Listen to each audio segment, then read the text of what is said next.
Ja, bei uns in Ingolstadt, da wo ich herkomme, da haben wir nicht nur gemeine Volkslieder, wir haben auch gemeine Autofahrer.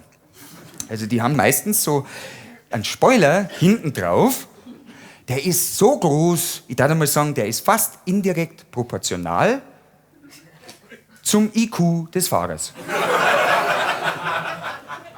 Ja, und diese Menschen, die haben dann so Aufkleber hinten drauf, so Japan-Schrott, nein danke. Oder Tschüss GTI, aber da habe ich letztens einen gefunden, den habe ich bei der Aral-Tankstelle gekauft, den gibt's echt, sei schlau, bleib dumm.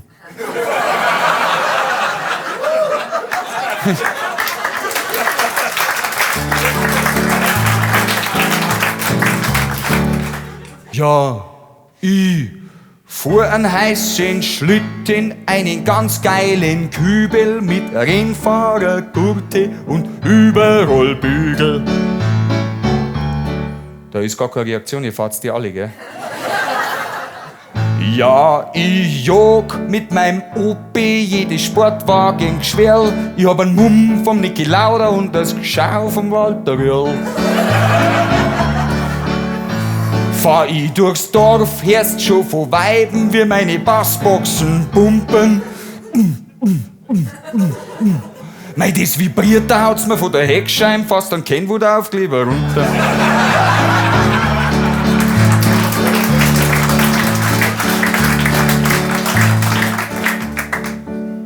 Zu meiner Grundausstattung, da gehört eine auftupierte Blondine. Ah ja, schon ein bisschen mehr wie die da. Weil ABS, Anti-Blondiersystem, ja, das fehlt meiner Maschine. Hab ich einmal zu viel gesoffen, ist das schlecht für die Leber. Aber zum Glück hab ich zum Speim elektrische Fensterheber. Fahr ich heim von der Kneipen, bin ich oft prall wie ein Wutz. Macht nix, die Frontscheibe hat einen Weizen auf Prallschutz. Hoppala, mein Hirn ist wie mein Auto, nämlich Hohlraum versiegelt. Nur leider ist mein Blosen nicht zentral verriegelt.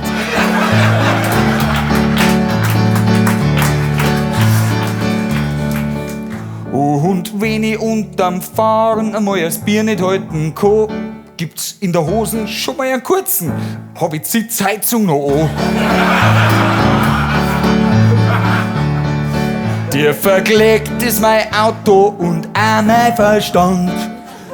Drum lasst's mich samt Auto manchmal noch an die Wand. Ja, letztens hab ich 5 zusammengefahren, da hab ich zu viel zischt. Zwar wollten's noch wegspringen, aber ich hab's trotz Rausch noch erwischt.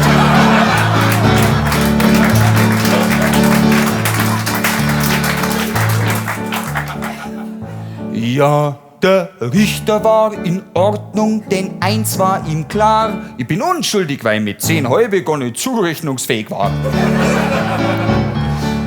In einem Jahr, da krieg ich meinen Schein zurück und das ist ein Spaß, weil eins versprich ich einer: Wir 2 treffen uns sicher irgendwo da draußen auf der Straße. Hey!